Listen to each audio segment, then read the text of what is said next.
নমস্কাৰ বন্ধুসকল সকলোকে পুনৰবাৰ স্বাগতম জনাইছোঁ মোৰ ইউটিউব চেনেল নটৰাজম SIV লৈ।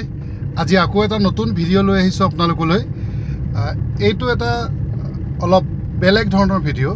এখন ভাওনা হ'ব, কিন্তু এই ভাওনাখনত মানুহে ড্ৰেছ নিপিন্ধে, মেকআপ নকৰে আৰু বিভিন্ন ভাওনাত কৰিবলগীয়া কাম নকৰে, তথাপিও কিন্তু এখন ভাওনা হ'ব। এই আচৰিত ভাওনাখন হ'ব আমাৰ ঘৰৰ ওচৰৰ এখন সত্ৰত।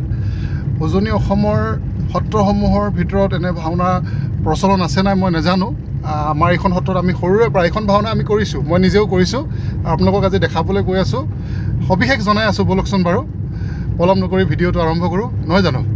যিসকল নতুনকৈ আহিছে মোৰ চেনেলটোত, তেওঁলোকে চেনেলটো ছাবস্ক্ৰাইব কৰিবলৈ নাপাহৰিব। যিসকল পুৰণা আৰু নতুন সকলোৱে যদি ভিডিঅ'বোৰ চাই ভাল পায়, শ্বেয়াৰ কৰিবলৈ নাপাহৰিব। তেতিয়াহ'লে ব'লক পলম নকৰি আজিৰ ভিডিঅ'টো আৰম্ভ কৰোঁ। হৰ হৰ মহাদেৱ, হৰ হৰ মহাদেৱ।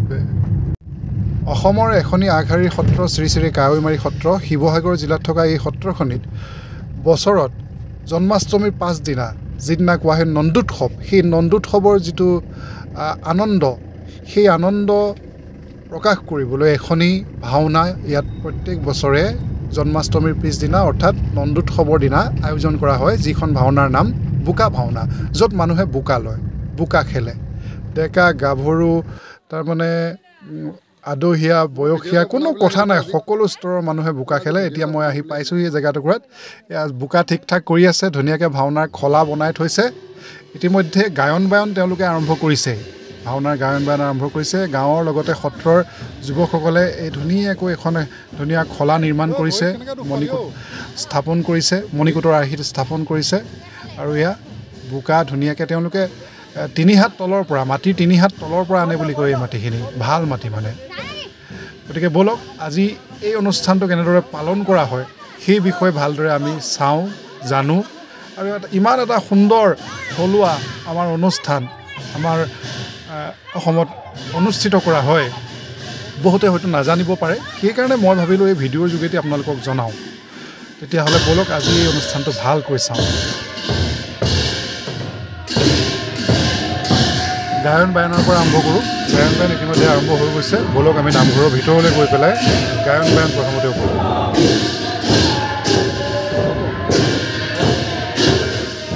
এই সত্ৰখনৰ কেইটামান কণমানি শিশু আছে, তেওঁলোকক ভালদৰে মন কৰি থাকিব দেই এই গায়ন বায়নযোৰত।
এইফালে এই আইসকলক দেখিছেনে? তেওঁলোকে কিবা এটা কৰি আছে। তেওঁলোকে কি কৰিছে গম পায়নে? তেওঁলোকে লবনো বনাই আছে, সকলোৱে মিলি পেলাই লবনো বনাইছে। লবনো হ'ল এই ভাওনাভাগীৰ এটি মুখ্য আকৰ্ষণ। যেতিয়া বোকা ভাওনা চলি থাকে, বোকা খেলি থাকে, তাৰ মাজতেই ভাৱৰীয়াসকলৰ মাজলৈ বা ৰাইজলৈ লবনো দলিয়াই দিয়া হয়। কিন্তু সেই মাটিত পৰা লবনো খায়ো বোকা বা ধূলি বালিৰ গোন্ধ নাপায়।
ইতিমধ্যে গায়ন বায়ন শেষ হৈছে আৰু আমাৰ ল'ৰাসকলে সৰু সৰু ল'ৰা ছোৱালীও যেতিয়া যিহেতু বোকা ভাওনা খেলিব গতিকে তাত কিবা কিবি টান বস্তু আছে নেকি গছৰ শিপা চিপা এইবোৰ আঁতৰাই আছে অতি সোনকালে আৰম্ভ হ'ব বোকা ভাওনা অথনি মই হেৰি কৰিলোঁ আপোনালোকে বনাই থাকোঁতে বুলি কোৱা হয় লৱনো অঁ ঘিউ মৌ চেনি আৰু পিঠা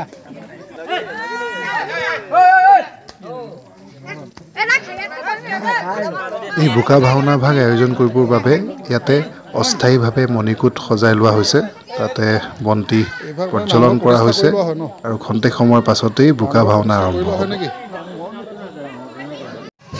ইতিমধ্যে দুই এককে ৰাইজ আহিছে বোকা ভাওনা চাবলৈ লগতে খেলিবলৈ লাহে লাহে ভৰি পৰিলেহি নামঘৰ প্ৰাংগণ ৰাইজে এতিয়া সকলো বোকা ভাওনা খেলিবলগীয়া সকলো ভাৱৰীয়াই ইয়াতে সেৱা লৈছেহি এওঁলোকে লাহেকৈ সকলোকে ইয়াৰ পৰা আদৰি লৈ যাব এতিয়া ভাওনাস্থলীলৈ ভাওনাৰ খলালৈ এতিয়া আমি সকলোৱে মিলি গোটেই অনুষ্ঠানটো উপভোগ কৰোঁ আহক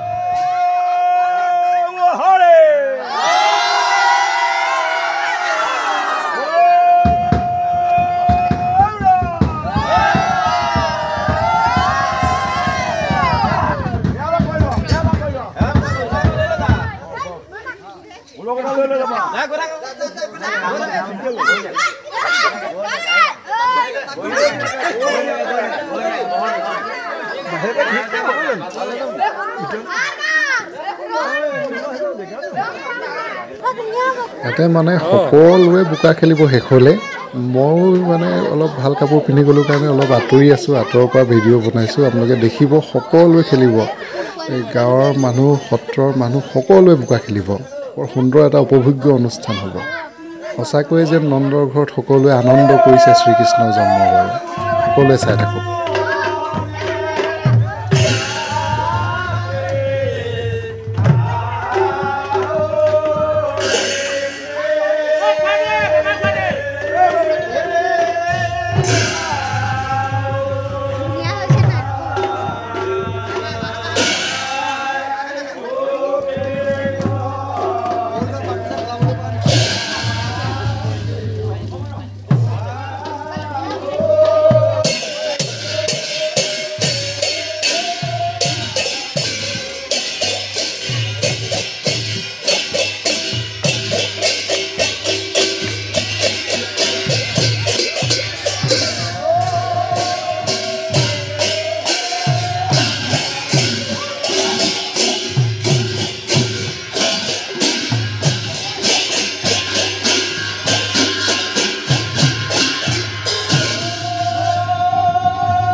চেষ্টা কৰিম। ৰুবুলা, আপুনি কওকচোন, এই আমাৰ যিভাগ নন্দোৎসৱ বোকা ভাওনা আপোনালোকৰ ইয়াত প্ৰতি বছৰে পালন কৰা হয়, তাৰ যিটো ইতিহাস আছে, ইতিহাসৰ বিষয়ে অকণমান আমাক জনাওক।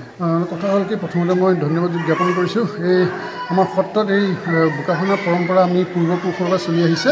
বিশেষকৈ জন্মাষ্টমীৰ পিছদিনা আমি ইয়াত মানে বোকা ভাওনা অনুষ্ঠিত কৰোঁ। মানে আমাৰ কথিত আছে যে আমি আগতে জানিছিলোঁ, যেতিয়া কৃষ্ণ জন্ম হৈছিল তাৰ পিছদিনা মানে গকুলবাসীয়ে খুব আনন্দ উল্লাস কৰি মেলি তেওঁলোকে আহিছিলে, ৰং ৰহস্য কৰিছিলে। সেইটোকে আমাৰ মহাপুৰুষ গোপালাতাই এখন নাট্যৰূপ দিলে জন্মযাত্ৰা নাটক। সেই জন্মযাত্ৰাৰ যিকেইটা গীত আছে, সেই গীত লাষ্টৰ শেষৰ ফালে দুটা গীত আছে, সেই দুটাত আমি এই বোকা ভাওনা কাৰ্যসূচীটো আমি প্ৰত্যেক বছৰে আমি অনুষ্ঠিত কৰোঁ। আৰু এই বোকা ভাওনাত তোমাৰ মাটি আমি বহুত 3 হাত তলৰ পৰা আমি মাটি খান্দি আনো। তাৰপিছত আমাৰ গোমূত্ৰ, তাৰপিছত হালধি, তাৰপৰা লৱণো, তাৰপৰা আপোনাৰ ফুল চুল চন্দন এইবিলাক দি আমি গোপবালকসকলৰ গালত আমি ঢালি দিওঁ আৰু সকলোৱে ৰংচৰি গীতত নাচি দি নৃত্য কৰি আমি বোকা ভাওনা হেৰিটো অনুষ্ঠিত কৰোঁ। আৰু এই বোকাখিনিয়ে কোনো ধৰণৰ ক্ষতি কাকো নকৰে, বৰঞ্চ উপকাৰহে কৰে। পৰম্পৰা আমি একদম সৰুৰ পৰাই পাই আহিছোঁ। এই বোকা ভাওনাটো মোৰ ব্যক্তিগতভাৱে মই কৈছোঁ, মই সৰুৰ পৰা যেতিয়া জন্ম পাই বোকা খেলি আহিছোঁ। এই বোকা ভাওনাত যেতিয়া আপুনি বোকা ল'ব, তেতিয়া আপোনাৰ গাত অকণো খৰ খজুৱতি বা আদি কৰি এইবিলাক বস্তু নহয়। আৰু দ্বিতীয়তে এই যে যিবিলাক লোণো দিয়া হয়, লোণটো বোকাত লুটুৰি পুটি যদি পৰিও থাকে, সেইটো যদি আপুনি বুটলি খায়, সেই লোণটো কোনো বালি বা মাটি কোনো আপুনি হেৰি নাপাব। লোণৰ যিটো সোৱাদ, সেই সোৱাদটো আপুনি মই নিজে মাত্ৰ খালোঁ এটা তেনেকুৱা এটা, সেইটো মই পালোঁ, প্ৰমাণিত। আৰু এটা কথা আপোনাক সুধিব বিচাৰিছোঁ যে উজনি অসমত এই পৰম্পৰাটো আৰু বেলেগ ক'ৰবাত আছেনে নে? মই বিশেষ নাজানো, কিন্তু ক'ৰবাত আছে যদিও মোৰ সিমান জ্ঞাত নহয়। কিন্তু আমাৰ সত্ৰত আমি একদম অতীজৰে পৰা একদম পৰম্পৰাগতভাৱে আমি এই অনুষ্ঠানসমূহ পাতি আহিছোঁ। আন্তৰিক ধন্যবাদ জনাইছোঁ আপোনাক। হয়, মই বহুত বহুত ধন্যবাদ।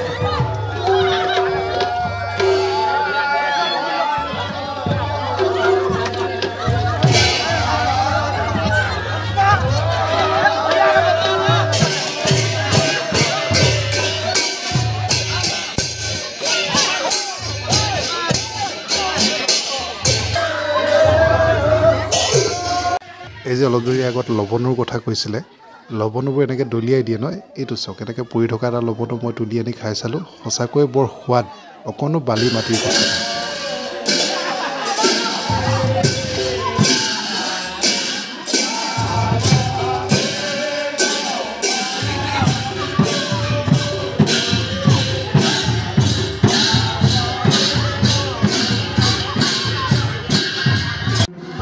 ইমান বাচি আছিলোঁ যদিও মাজতে এজনে আহি কপালখন ধুৱাই দিলে। আৰু এতিয়া লাহেকৈ সামৰিবৰ হৈছে ভাওনা। সকলোৱে মিলি একেলগে এতিয়া নাম গাই পেলাই এটি শোভাযাত্ৰা উলিয়াই পেলাই এই ভাওনাটি সামৰিব।